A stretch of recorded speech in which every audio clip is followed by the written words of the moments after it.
Dear Mami Sad, itago mo ako sa pangalang Miss You. Ang kwentong ito ay nagsimula nung ako ay dalaga pa. Masasabi ko lang na very exciting ang buhay dalaga. Dito nagsimula ang aking kwento. Nung ako'y dalaga pa, hindi ako ligawin. Pag may sayawan sa aming barangay, palagi akong naiiwan sa upuan. Samantalang ang aking mga kaibigan ay palagi kinukuha para isayaw. Nagkaroon naman ako ng boyfriend noong high school. Pero hindi nagtagal dahil mga bata pa kami. Pagka-graduate ko, pumunta ako na Maynila para magtrabaho at meron akong isang lalaking nakilala. Dahil magkapitbahay lang kami ng tinitirhan, gumaan ang loob namin sa isa't isa at niligawan niya ako. Mabait naman siya, matyaga. Kaya sinagot ko siya at nagkaroon nga kami ng relasyon. Mahal namin ang isa't isa kaya hanggang dumating ang panahon na niyaya niya akong magpakasal at pumayag naman ako. Biniyayaan kami ng 2 anak na lalaki. Hindi madali ang buhay mag-asawa. Dumadaan ng maraming pagsubok at minsan kinakapos pa ng pinansyal. Pero kahit ganon, simple lang ang buhay namin at masaya naman kami. Nang lumalaki na ang aming mga anak, akala ko di ko maranasan ang naranasan ng ibang mag-asawa na nagkaroon ng ibang babae at akala ko okay na kami kahit simple lang ang buhay. Akala ko din hindi ako makaranas na lulukuhin at masasaktan at ang dahilan ay isang babae lang. Isang araw umuwi ang aking asawa na medyo lasing at nakainom. Dahil may kutob ako na may something sa kanyang cellphone, kinuha ko ito at hindi ko ma-open dahil hindi ko alam ang password. Dahil gusto kong malaman kung anong laman ng cellphone niya, gumawa ako ng paraan kahit hindi ko alam ang password hanggang na-open ko ang kanyang cellphone at nakita ko doon ang mga mensahe ng dalawa. At nakita ko pa doon ang larawan na nagkikis sila. Ang babae ay dati niyang ex. Nanginginig ako sa galit at parang gumuho ang aking mundo.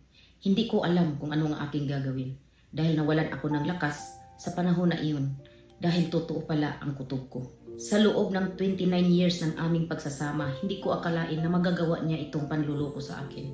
Dahil patuloy pa rin ang aking pagdududa, minsan umuwi siya galing sa trabaho at hindi niya alam na kinuha ko ang kanyang cellphone. Same as usual, hindi ko na naman ma-open ang kanyang cellphone. Pinalitan niya ng password. Pero gumawa pa rin ako ng paraan para malaman kung ano talaga ang totoo. At siguro ay pinagkaloob ng Diyos na malaman ko ang katotohanan na hindi pa rin sila tumigil at patuloy pa rin sila sa kanilang relasyon. Gusto ko nang makipaghiwalay sa kanya pero hindi siya pumapayag. Mula noon ay palagi na kaming nag-aaway ng aking asawa at wala nang tatahimikan. Pumasok ako sa pagiging content creator para malibang ang sarili. Pero ultimo sa pag-react ng heart doon sa comment section sa aking mga post lalo na kapag lalaki ay nagagalit siya. Napakasiloso ng aking asawa. Nagkaroon ako ng galit sa puso ko sa kanya at nawalan ako ng respeto at tiwala. Pero ginampanan ko pa rin ang aking papel bilang asawa. Isang araw pumunta kami ng Batangas. Piyesta noon. Hindi ko inaasahan na nagkita kami ng ex niya na babae at kasama ang asawa niya. Nilapitan ko ang asawa niya at sinabihan ko na kausapin ko ang asawa niya at siya para malaman niya kung gaano kalandi ang asawa niya. Hindi na normal ang aming pagsasama at napapagod na rin ako. Kaya hinayaan ko na lang, rason ko di naman ako ang gumawa ng kasalanan, bahala na kayo. Hanggang dumating ang isang araw na nagkasakit siya. Na-diagnose siya na may sakit sa puso at may diabetes. Inatake siya at nakasurvive naman siya. Sa pangalawang atake niya, nakasurvive pa rin. Pero nakakalungkot sa pangatlong atake ay hindi na siya nakasurvive at di niya nakayanan at pumanaw na ang aking asawa. Pumanaw siya na marami akong tanong na hindi niya nasagot. Bigla na lang nawala ang aking galit sa puso. Naawa ako sa kanya. Masakit mang isipin na tumandang mag-isa pero wala na akong magagawa. Sana kung buhay pa siya, itatanong ko sa kanya pa ulit-ulit, bakit ginawa niya ito sa akin? Hanggang ngayon sa aking pagtulog ay palagi ko siyang napanaginipan. Nakita ko siya na buhay pa. Siguro ito ay bunga sa aking mga iniisip na mga tanong na hindi pa niya nasagot hanggang ngayon.